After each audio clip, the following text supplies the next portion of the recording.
Prompt engineering can also be applied in the context of image generation. In this case, prompts can be used to guide the generation of images in a particular style, theme, or content. For example, let's say you want to generate images of animals, but you want to focus especially on dogs. You could use prompt engineering to fine-tune an image generation model to produce more accurate and detailed images of dogs.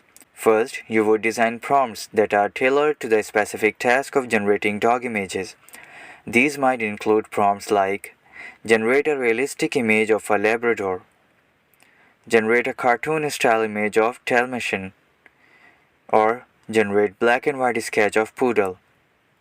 Next, you would tune the prompts by adjusting the parameters of the model to achieve optimal performance.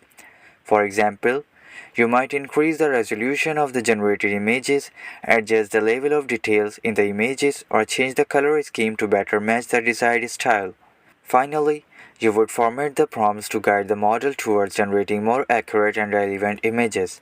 For example, you might provide additional information about the breed of dog, the position or pose of the dog, or the context or environment in which the dog is situated.